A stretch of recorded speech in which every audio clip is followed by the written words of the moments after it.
지난주에 우리는 율법의 축복에 대해서 두 번째 시간으로 생각했습니다. 하나님의 율법인 말씀을 가진 자는 죄인의 길에 서지 않는다는 말씀에 대해서 여러분들에게 말씀을 했습니다. 죄를 짓는 사람을 죄인이라고 그러죠.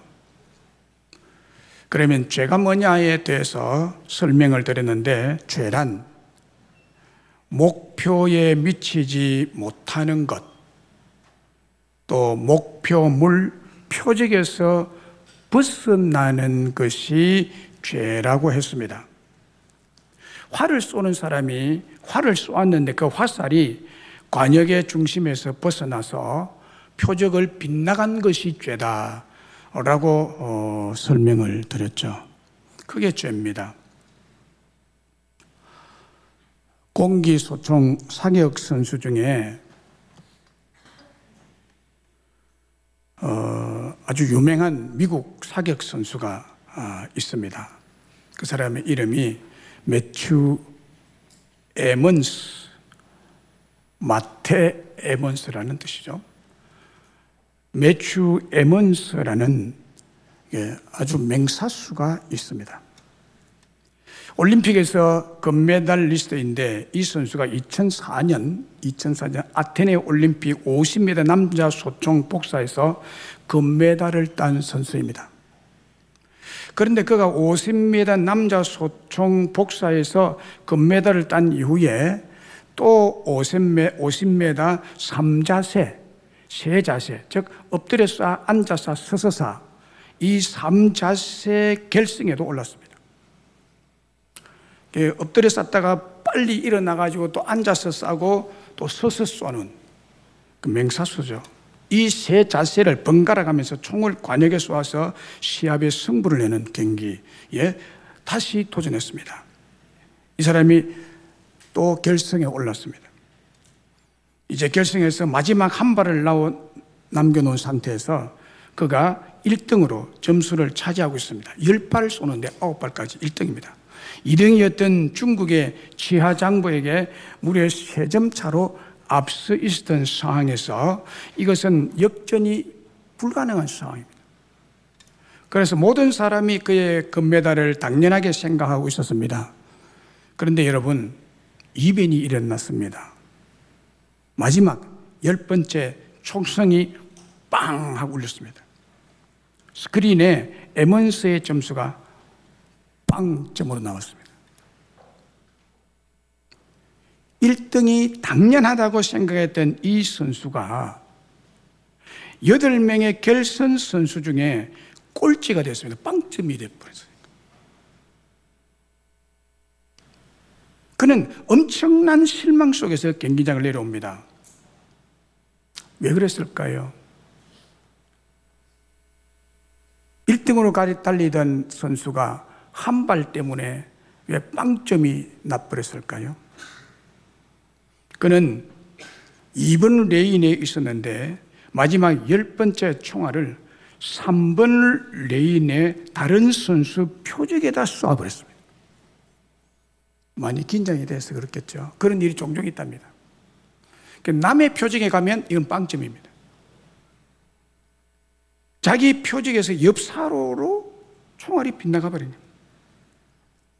매튜 에먼스는 엄청난 많은 연습과 고생을 했습니다. 똑같은 규정을 따랐고 똑같이 애를 쓰고 똑같은 자세로 경기에 임했습니다. 그러나 결론은 빵점 처리됐습니다. 이유는 자기가 쏜 총알이 자기 목적 표적에서 빗나가 버렸기 때문에 0점 처리가 된 거죠. 이것이 표적을 빗나간 죄의 결과라는 것입니다. 죄의 결과는 인생 빵점입니다. 인생 빵점, 사망을 당하게 됩니다. 그래서 지난 시간에 말씀드린 것은 하나님의 말씀을 즐거워하고 주야로 묵상하는 하나님의 말씀을 가지고 하나님의 말씀이 그 심령 속에 작동하고 역사하는 자는 죄인의 길에 서지 않고 망하지 않는 복 있는 사람이 된다는 것을 말씀드렸습니다. 카일 아이들먼이라는 목사님이 팬인가 제자인가라는 책에 보면 이런 말을 했습니다. 규칙을 따른다고 예수님을 따르는 것은 아닙니다. 노력하고 원한다고 해서 무조건 제자가 되는 것도 아닙니다. 라고 했습니다. 무슨 말인가 하면 종교적인 팬이 있습니다. 종교적인 팬은 따르는 대상이 예수님의 말씀이 아니라는 것입니다. 팬들은 자신도 모르게 엉뚱한 표적을 겨냥하고 있다는 것입니다. 그들은 예수님이 아닌 종교적 규칙과 의식을 따르면서 만족감을 누리는 사람들입니다. 우리는 일평생 신앙생활을 하면서 주말이 되면 교회 나오고 성도의 의무를 다하고 있죠. 또 우리는 열심히 섬기기도 하고 많은 규칙과 예배 의식을 따르며 신앙생활을 하고 살아갑니다. 그러나 믿음 생활을 한다고 하면서 표적이 예수님께로 향하지 않고 잘못된 방향과 표적으로 나아가는 것은 엄청난 잘못된 신앙의 문제입니다.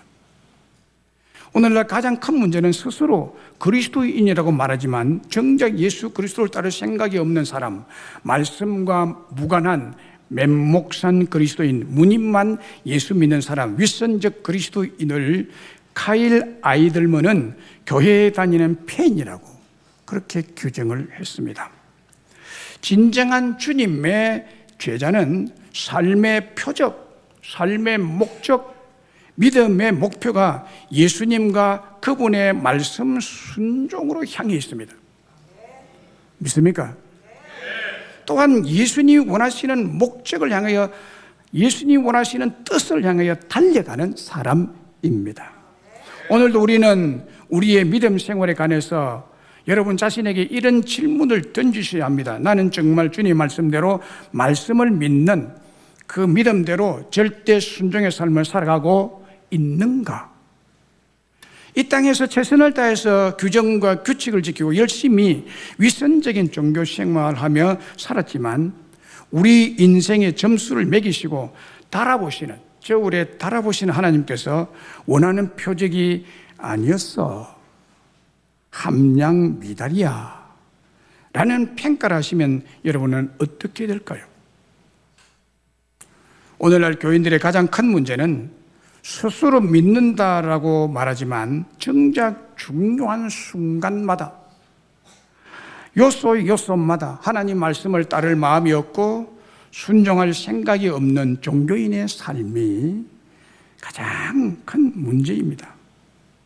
그러나 가장 복되고 행복한 그리스도인은 하나님의 말씀인 율법을 받은 자이고 그 율법은 우리를 복된 사람으로 이끄시고 만들어 주신다는 사실입니다. 그러면 하나님 말씀인 율법이 우리에게 주시는 구체적인 세 번째 축복이 뭐냐?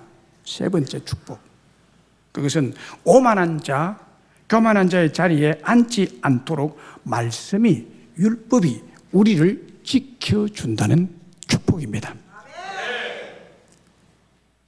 복 있는 사람은 오만한 자들의 자리에 앉지 아니하고 라고 했죠. 오만한 자의 자리에 앉지 아니하고, 여기에 오만한 자는 히브리어로 레침이라는 단어인데 이 단어는 경멸하다라는 뜻을 가진 동사 루츠에서 파생된 그런 단어인데, 레침, 오만한 자, 교만한 자라는 뜻입니다. 이 뜻은 경멸하다, 모욕하다, 조롱하다라는 뜻을 가진 단어입니다. 신약 성경에서도 교만이라는 헬라어 단어가 있는데 그 교만한 단어, 교만을 뜻하는 단어는 티포오라는 단어입니다. 이 티포오라는 교만이라는 단어는 연막을 치다, 자기 기만으로 부풀어 있다, 교만하다, 지고하다 라는 뜻을 가지고 있습니다.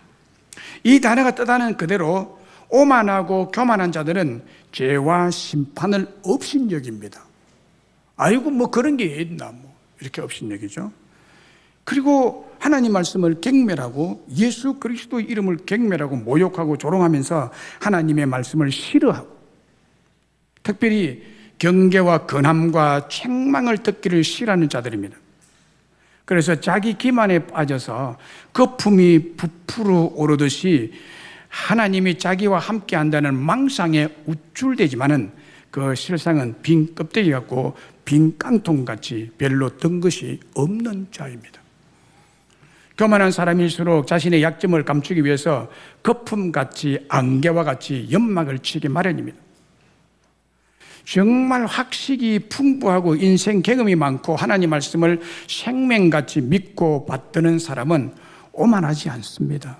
그들물거리거나 교만함이 전혀 없습니다. 이 신앙이 참 신앙이죠.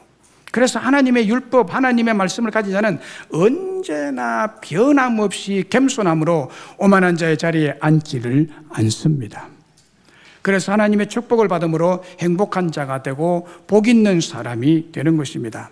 그러니 오만한 사람은 자기가 세상에서 가장 잘난 사람이라고 생각하기 때문에 외모를 지나치게 꾸미는 경향이 있습니다. 그리고 돈이 좀 있다고 명품으로 치장하며 거들먹거리고 은근히 돈 자랑하는 사람들은 대개가 오만하고 교만한 졸부들입니다. 교만 가운데 가장 무서운 교만은 무신론입니다. 무신론이 가장 교만한 대표입니다. 교만한 무신론자들은 하나님을 싫어하죠. 하나님 말씀을 즐거워할 까닭이 없습니다. 여러분, 이 자리에 지금 말씀을 듣는 것이 부담스러운 자는 대단히 위험한 사람입니다. 꿀맛같이 달아야 됩니다, 여러분. 그 사람이 진짜 믿는 사람이에요. 왜냐하면 하나님 말씀인 설교를 듣는 시간이 가장 고통스러워 거북하고 거부감이 마음속에 계속 일어나는 사람은 무신론자입니다. 신이 어디 있느냐로. 십계명의 말씀을 보고 11조의 율법의 말씀을 듣고 전도하라는 명령을 받을 때 얼굴빛이 변하고 마음에 부담감이 생기는 사람이라면 하나님을 사랑하고 말씀을 사랑하고 순종하는 겸손한 사람은 아닙니다. 시편 4절에 보면 악인은 그의 교만한 얼굴로 말하기를 여호와께서 이를 감찰하지 아니하신다며 그의 모든 사상에 하나님이 없다, 하나님이 없다 라고 말한다는 겁니다. 오만한 사람, 교만한 사람은 근본적으로 그 사람의 심령에 모든 사상에 하나님이 없다고 생각하고 자기의 그 생각을 믿기 때문에 여호와께서 이를 감찰하지 아니한다고 믿는 사람입니다. 심판이 어디 있느냐, 하나님 어떻게 알겠느냐, 하나님 어디 있느냐, 니 봤느냐, 이런 식으로 나옵니다. 그러니 제멋대로, 기분 나는 대로, 감정대로 오만하고 교만하게 말하고 행동하는 것입니다. 그래서 교만의 결과는 하나님께서 엄중히 갚으시고 물리치시기 때문에 반드시 넘어짐의 앞잡이, 패망의 선봉, 멸망의 선봉으로서 가장 먼저 멸망의 심판을 받게 됩니다. 하나님이 이런 교만한 자를 가장 싫어합니다. 잠언 16장 18절에 나타난 하나님의 준엄하신 경고의 말씀을 보세요. 교만은 패망의 선봉이요 거만한 마음은 넘어짐의 앞잡이니라. 그리고 시편 31편 23절에서도 너희 모든 성도들아 여호와를 사랑하라. 여호와께서 진실한 자를 보호하시고 교만하게 행하는 자에게 엄중히 갚으시리라. 잠언 18장 12절에도 사람의 마음의 교만은 멸망의 선봉이요 겸손은 종기의 앞잠이니라. 신약성경 야고보서 4장 6절에도 그러므로 일렀으되 하나님이 교만한 자를 물리치시고 겸손한 자에게 은혜를 주신다 하였느니라. 여러분, 이렇게 성경 여러 곳에서 교만한 사람을 하나님께서 가장 싫어하시는 패망과 멸망의 선봉, 심판의 제1호의 대상이라고 하십니다. 그러나 겸손한 자는 하나님께서 보호하시고 은혜와 큰 축복으로 존귀한 자가 되게 하여 주신다고 약속하고 있습니다. 아멘. 시편 107편 20절에 보면 그가 그의 말씀을 보내어 그가 그의 말씀을 보내어 그들을 고치시고 위험한 지경에서 건지시는 도다 라는 말씀이 있습니다. 우리 하나님은요, 악하고 죄인이고 오만하고 교만한 자로서 미련하고 어리석고 완고하고 융통성이 없고 고집이 센 우리들에게 능력과 변화와 치료의 말씀을 보내어 주신 줄로 믿습니다. 그래서 그 말씀을 듣고 믿음을 가지게 하여 주시고 죄에서 파생된 악과 죄악과 교만을 고치시고 병든 마음과 생각을 치료하여 주신 줄로 믿습니다. 그리고 여기 위험한 지경이라는 말의 원어의 뜻은 구덩이, 함정이라는 뜻입니다. 구덩이, 함정이라는 뜻입니다. 그런 뜻을 가지고 있는데 위험한 지경이라는 것은요, 우리 인생이 빠지기 쉬운 구덩이, 함정들이 참 많은데 그것이 바로 교만의 구덩이라는 겁니다. 교만의 함정이라는 뜻입니다. 여기서 우리를 건지시고 구원해 주시는데 하나님의 말씀을 보내주신다. 지금 여러분들에게 이 시간에 하나님 말씀을 저를 통해서 보내고 계시는 중입니다. 여기에 예배드리는 우리 모두가 이 한량없는 은혜와 축복의 말씀을 받은 자들임을 믿습니다. 사무엘상 15장 19절로 23절에 보면 우리가 잘 아는 말씀이 있죠. 어찌하여 왕이 여호와의 목소리를 청종하지 아니하고 여호와의 목소리를 청종하지 아니하고 탈취하기만 급하여 여호와께서 악하게 여기시는 일을 행하였나이까. 사무엘이 이르되 여호와께서 번제와 다른 제사를 그의 목소리 청종하는 것을 좋아하심과 같이 좋아하시겠나이까? 순종이 제사보다 낫고 듣는 것이 수양의 기름보다 나으니 이는 거역하는 것은 점치는 죄와 같고 완고한 것은 사신 우상에게 절하는 죄와 같음이라. 왕이 여호와의 말씀을 버렸으므로 여호와께서도 왕을 버려 왕이 되지 못하게 하셨나이다 라고 했습니다. 사울 왕이 패망한 원인에 대해서 말하고 있죠. 뭡니까? 가장 무신론적 종교인의 위선과 오만과 교만이었습니다. 패망의 원이었던 사울 왕의 교만이 어떻게 나타났습니까? 완고하고 교만하여 여호와의 목소리를 청종하지 아니했다고 합니다. 하나님의 말씀을 청종하지 아니하고 여호와의 말씀을 버려버리고 왕권으로 하나님을 거역하는 불순종으로 나타났죠. 그래서 교만한 사울 왕가는 하나님께서 버리시고 심판하심으로 패망하고 멸망하고 말았습니다. 패망은 불순종에서 오는 교만의 열매입니다. 역대하 26장 15절로 21절에 보면 우시야 왕에 대한 교만의 결과가 어떻게 되는지를 밝히고 있습니다. 우시야 왕이 얼마나 교만했는지, 그 교만한 왕이 어떻게 망하는지 보세요.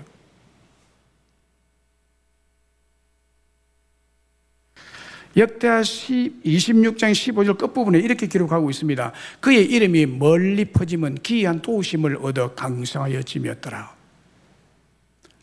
그의 이름이 멀리 퍼지면 우시야 왕의 이름이 아주 맹성을 얻어서 온 이방 나라에 퍼졌습니다. 대단한 왕이라고.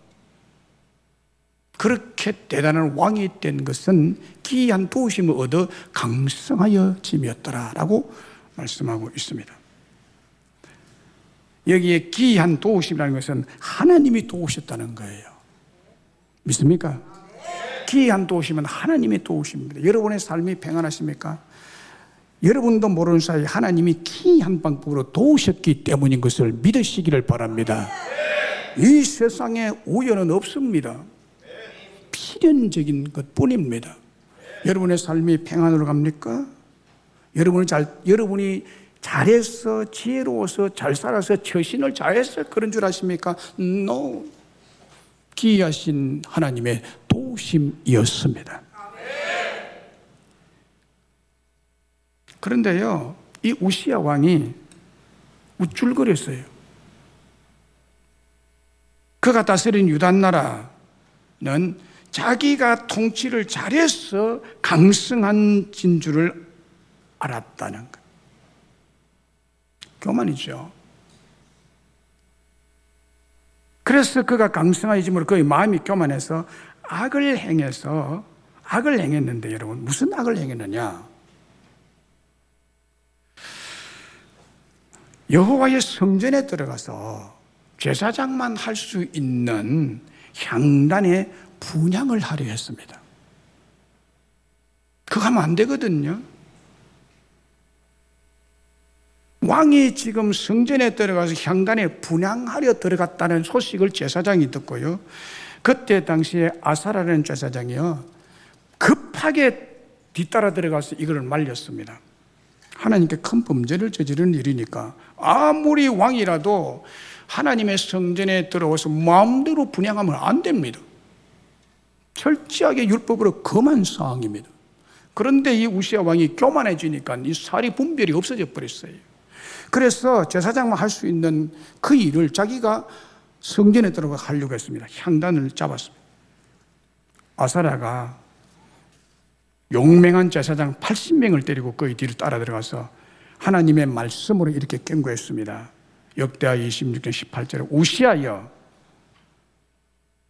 여호와께 분향하는 일은 왕이 할 바가 아니요, 오직 분향하기 위하여 구별함을 받은 아론의 자손 제사장들이 할 바니 성소에서 빨리 나가소서. 왕이 범죄하였으니 하나님 여호와에게서 영광을 얻지 못하니이다. 이렇게 말렸습니다. 그런데요, 제사장을 통해서 하나님의 계명의 말씀을 들려주고 못하게 말려도요, 듣지 않습니다. 지난주에 말씀드린 다윗은 들었죠. 다윗의 하나님 말씀을 전한 사람 제사장도 아니에요. 한 여자가 말한 거예요. 그래도 들었어요. 그런데 이 우시야 왕 교만을 보세요. 그렇게 80명이 들어가서 말려도 듣지 않고 왕끈으로 밀어붙였습니다. 그의 손으로 향로를 잡고 분향하려 하다가 못하게 말리는 제사장에게 화를 냈습니다. 나가라, 뭐 이런 식으로 했겠죠. 화를 딱 내는 것은 하나님이 우시야 왕을 팍 쳐버립니다. 치니까 그때 우시야 왕의 이마에 문둥병이 쫙 퍼졌습니다. 놀라운 일이죠. 나병이 걸립니다. 여러분, 교회를 우습게 보지 마세요. 우습게 보지 마세요. 하나님은 살아계십니다. 이 문둥병이 발하고 난 뒤 우시야 왕은 죽는 날까지 저주의 심판을 받은 나병 환자로서 여호와의 전에서 끊어지고 왕위도 빼앗기고 평생 별궁에 살다가 나병의 고통을 겪으면서 쓸쓸히 죽어갔습니다. 그렇습니다, 여러분. 겸손히 하나님 말씀을 듣고 경고의 명령을 들을 때 어떤 상황에서든지 말씀 앞에 무릎을 꿇으시고 굴복하고 복종할 때 교만한 자들이 받는 진노와 심판을 받지 않고 형통의 은혜와 축복이 주어짐으로 복된 사람이 될 수 있을 줄로 믿습니다. 하나님의 말씀의 축복은 오만한 자와 교만한 자의 자리에 앉지 않도록 우리를 지켜주십니다. 여러분에게 심각한 도전의 말씀을 드립니다. 다니엘서 5장의 말씀이에요. 구약 시대에는 로마는 강대국이었습니다. 로마는 약 4,000년 동안 강대국으로 지난 나라였습니다. 구약의 2,000년, 신약 시대에 와서 약 2,000년, 약 도합 4,000년. 로마라는 나라는 구약 시대에 이루어진 나라거든요. 신약 시대에 와서 근 2,000년 동안, 약 한 1,000년 동안을 강대국으로 지냈죠. 그래서 로마는 위대한 나라였습니다. 그런데 로마 제국보다 더 위대한 나라가 있었습니다. 그것이 바로 바벨론입니다. 바벨론에 의해서 로마는 멸망한 거예요. 이 바벨론은 로마와는 비교도 되지 않을 만큼 강력한 군사력과 문화적 권위를 가진 나라였습니다. 그래서 당시 사람들은 바벨론을 바벨론 대제국이라고 불렀어요. 이 나라의 왕이 벨살살이라는 사람이었습니다. 벨살살의 아버지는 느부갓네살 왕이었습니다. 느부갓네살 왕이 유다 왕국을 쳐서 수도 예루살렘을 할망시키고 17년간에 걸쳐서 지은 예루살렘 성전을 다 회파해버리고 그 속에 있던 금, 은, 그릇 등 성전 기물들을 모두 수거해서 바벨론으로 가져갑니다. 다니엘서 5장의 말씀은 마치 벨살살 왕의 생일날이었는데 그 생일날에 일어났던 일을 다니엘서 5장에 소개하고 있습니다. 벨살살 왕의 생일날에 전국 각지의 긴 1,000명이 초대되어서 큰 잔치를 왕이 베풀었다고 합니다. 그러니까 전국에서 꽤나 힘을 쓰는 사람, 똑똑한 사람들 1,000명이 그곳에 다 모였습니다. 그러니까 그 잔치가 얼마나 웅장하고 힘이 있고 화려했겠습니까? 전국의 귀인 1,000명이 떠받들린 왕은 또 얼마나 영광스러운 존재였겠습니까? 그때 그 교만함의 영광에 도취된 벨살살 왕은 아버지였던 느부갓네살 왕이 예루살렘 성전을 부수고 그것을 뺏어온 성전의 성물들을 금으로 만든, 나무로 만든 모든 것들을 다 가져다가 그것을 가져다가 이 잔치 때에 술을 따라 마시면서 잔을 돌립니다. 성전에 쓰는 잔들을, 향로들을 술 따라 마시는 데 사용합니다. 그 그릇들은 함부로 쓰면 안 됩니다. 성전에서 예배 드릴 때 사용됐던 거룩하게 구별된 성물이었습니다.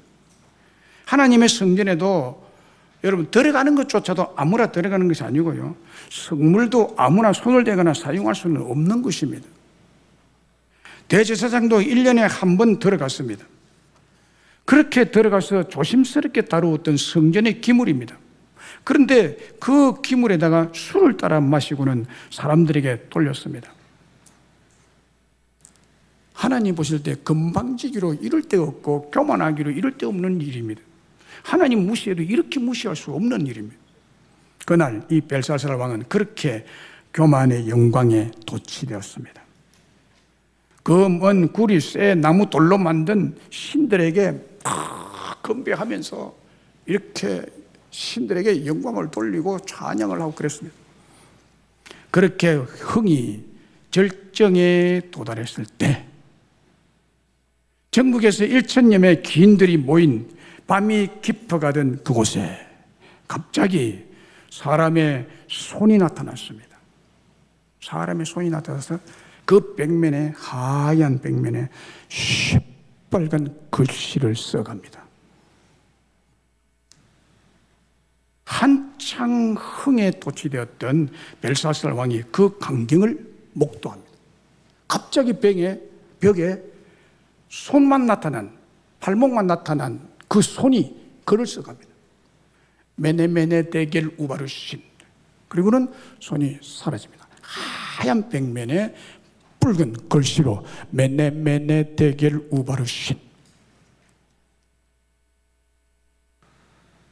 이것을 본 왕의 얼굴색이 화얗게 질려버립니다. 얼마나 놀랐든지 다니엘서 5장 6절에 이렇게 기록합니다. 이에 왕이 절기는 얼굴빛이 변하고 그 생각이 번민하여 넓적다리 마디가 녹는 듯하고 그의 무릎이 서로 부딪힌지라. 이러면 죽는 거예요. 순간 술맛이 완전히 떨어지고 정신이 바짝 나고 벌벌 떨게 됐습니다. 무슨 이런 일이 있느냐. 여러분, 하나님은 살아계십니다. 벽에 쓴 글 메네 데겔 우바르신. 무슨 뜻입니까? 이것을 알 수가 없습니다. 전국에 유명한 술객, 술사, 점쟁이를 불러다가 해독시켜봤지만 도무지 알 길이 없어요. 그래서 마침내 예루살렘 포로로 잡아온 다니엘이라는 사람을 불러서 해석을 시킵니다. 다니엘이 해석합니다. 메네라는 말은 메네라는 말은 하나님이 당신의 권세를 오늘로서 끝장내셨습니다. 이것을 두 마디 메네 메네 두 번이나 하나님이 당신의 권세를 오늘로서 끝장내셨습니다. 그리고 데겔 메네 메네 데겔 데겔이라는 말은 하나님이 당신을 저울에 올려놓고 달아보니까 함량이 미달되었습니다. 교만하다 이 말이에요.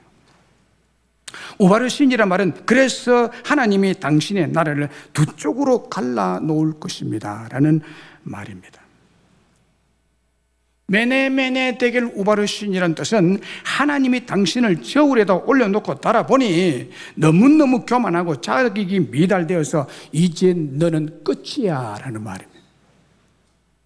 그러니 그 말을 듣고 나니 이 벨살살 왕이 얼마나 놀라고 기겁을 했겠습니까? 그리고 몇 시간 지난 새벽 시간에 벨살살 왕은 피살되고 맙니다.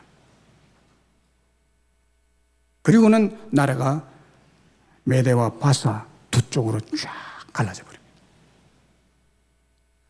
사랑하는 여러분, 여러분에게 도전을 드리고 싶은 것은 하나님의 저울이 우리 앞에 놓여 있습니다.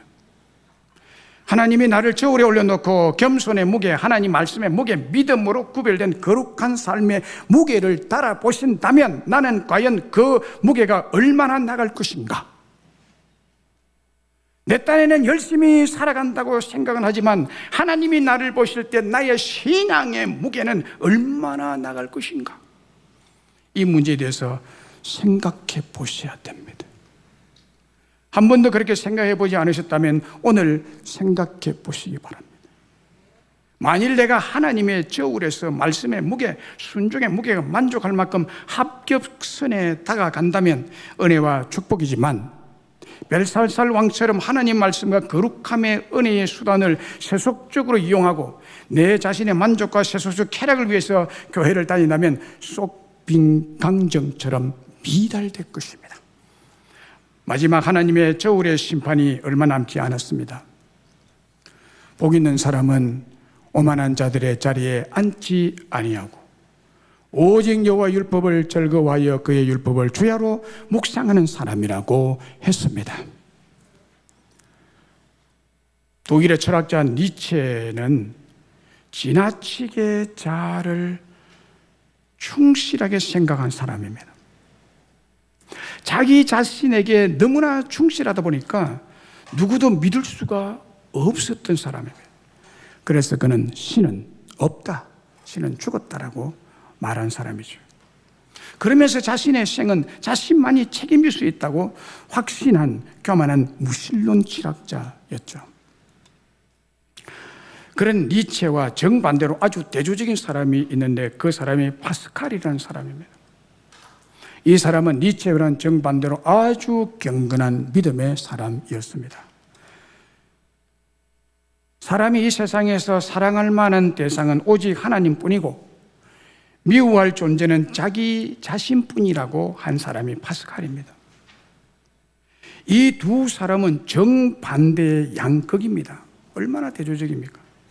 한 사람은 신을 철저하게 부정했고 자기만 믿을 수 있는 존재라는 교만의 극치였고 또 한 사람은 신을 철저하게 신뢰해서 인생 전체를 그 하나님께 맡기고 살아가는 신앙인, 믿음의 겸손한 사람이었습니다. 이 두 사람이 마지막에 도달한 지점을 보면 한 사람은 허무 철학을 만들어 놓고 그 허무 속에 살다가 자살해 죽습니다.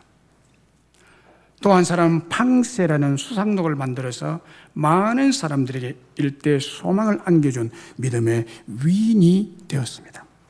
이렇게 하나님의 말씀은 사람으로 하여금 매사를 소망적으로 행복하게 복 있는 길로 인도해 가시는 것입니다.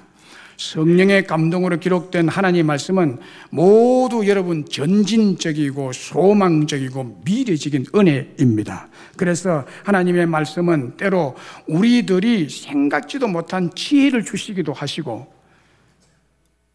또 새 길을 열어주시기도 하고 어떤 때는 새 길을 만들어 주시기도 하십니다. 그러니까 하나님의 말씀은 우리들이 전혀 생각지도 못한 방법으로 우리를 복된 길로, 행복한 길로 인도해 주시는 내비게이션입니다. 타이타닉호라는 영화가 있습니다. 타이타닉은 그 당시 인간 기술과 과학 문명이 만들어낸 초호화 영국 여객선이었습니다. 영국에서 미국으로 처음 항해하는 배였는데 그 배에 2,200명의 승객이 승선하고 있었습니다. 그들 대부분은 그 당시 저명 인사들과 돈 많은 상류층 인사들이 이 처녀 출항하는 타이타닉호에 승선했습니다. 항해 도중 타이타닉호는 북극해에서 떠내려오던 큰 빙산과 충돌하게 됩니다. 선체 중간 부분이 부러지면서 침몰하기 시작해서 최후를 맞게 되는 영화이죠. 이 영화가 주는 교훈 몇 가지가 있습니다. 그 중에 두 가지는요, 아주 감명 깊고 눈물겨운 장면은 최후의 순간까지 자신에게 맡겨진 사명, 그 사명을 다하는 그 장면이죠. 배가 침몰하기 시작하고 바닷물이 배 안으로 막 밀려오고 배 안은 순식간에 아수라장으로 변하죠. 그 와중에서 타이타닉호 승무원들은 단 한 명이라 승리를 구하기 위해서 온갖 힘을 다 쏟습니다. 특별히 그 배에는 현악 상사중주 악단이 승선했습니다. 그래서 저녁에 이제 그 파티할 때 이 악기 연주를 하는 사람들이 거기에 승선해 있었죠. 배가 침몰하기 시작하자 그들은 간판으로 나와서 노래를 연주하기 시작합니다. 도피할 생각 안 합니다. 도피할 생각도 버리고 그 절망적인 마지막 상황에서 그들은 모여서 연주를 시작합니다. 그 연주 소리와 함께 참혹한 아비규환이 어우러져 클로즈업 되죠. 배가 점점 더 기울어져 죽음의 바다 물의 간판 위에까지 흘러넘칠 때 그들은 마지막 찬송가를 연주합니다. 내 주를 가까이 하게 하려면 내 주를 가까이 하게 함은 생명길 떠났니 은혜로다. 천사 날 부르니 늘 찬송하면서 주께 더 나아가기 원하는 방방방방. 그리고 자신들의 죽음이 다가오자 끝까지 연주할 수 있게 된 것을 감사하면서 서로 악수하고 각각 간판을 떠납니다. 그리고 이 배를 참혹한 패망으로 이끈 주된 원인은 인간의 오만과 오류였습니다. 그 당시 타이타닉호는 최고의 설계와 최상의 기술 진흥에 제작된 세계 최고의 호화 여객선 안전한 배라고 소문이 났습니다. 그래서 빙산 정도는 문제가 되지 않는다는 오만으로 먹고 마시고 춤추고 항해를 계속했습니다. 그러나 그토록 크고 웅장하고 견고한 세계 최대의 타이타닉호도 바다에 떠있는 빙산 앞에는 썩은 나무 토막처럼 잘려나갔습니다. 이 모습은 오만하고 건방진 인간을 해주는 하나의 큰 경고입니다. 하물며 전능하신 하나님 앞에서 인간의 모습이나 능력이라는 것은 한 점 먼지에 불과하다는 사실을 여러분들이 기억하셔야 됩니다. 그러므로 먼지 같은 인간이 하나님을 불신하고 하나님 말씀을 거부하는 오만과 교만함은 타이타닉호 같이 갑자기 나타난 빙산과 같은 심판의 도구에 의해서 패망하고 마는 것입니다. C.S. 루이스는 순전한 기독교라는 책에서 영적으로 가장 핵심적이고 궁극적인 악이 교만이라고 설명하면서, 교만은 하나님과 전적으로 맞서는 마음의 상태이고 남들보다 자신이 우월하다는 데서 오는 즐거움을 즐기는 사람이 교만하게 된다, 이렇게 지적했습니다. 사실 여러분, 이 교만이야말로 하나님을 대적하고 이웃 성도들을 무시하는, 눈에 나타나지 않는 무서운 암덩어리와 같은 패망의 악입니다. 자신이 남들보다 더 잘했다는 공로의 즐거움을 즐기는 것, 그것을 기뻐함이 사람을 오만하게 만들고 서서히 하나님의 심판대 앞으로 나아가게 합니다. 자신이 남들보다 더 잘했다는 공로의 즐거움과 기뻐함을 하나님 말씀 앞에 여러분 겸손히 죽이고 잊어야만 합니다. 그게 겸손입니다. 교만한 사람은요, 교회에 잘해놓고 그것을 즐거워하는, 그것이라고 C.S. 루이스는 지적하고 있습니다. 얼마나 교모한 교만입니까? 만해 한용운 시인의 복종이라는 시가 있습니다. 그 복종의 시가 이렇습니다. 남들은 자유를 사랑한다지만 나는 복종을 좋아하여요. 자유를 모르는 것은 아니지만 당신에게 복종만 하고 싶어요. 복종하고 싶은데 복종하는 것은 아름다운 자유보다 달콤합니다. 그것이 나의 행복입니다. 그러나 당신이 나더러 다른 사람을 복종하라면 그것만은 복종할 수 없습니다. 다른 사람을 복종하려면 당신에게 복종할 수 없는 까닭입니다. 저는 이 시를 딱 보는 순간에 이렇게 다르게 생각이 들었습니다. 그래서 저는 이 시를 이렇게 고쳐 쓰고 싶습니다. 남들은 자유를 사랑한다지만 나는 복종을 좋아하여요. 자유를 모르는 것은 아니지만 하나님이신 말씀에게는 복종하고 싶어요.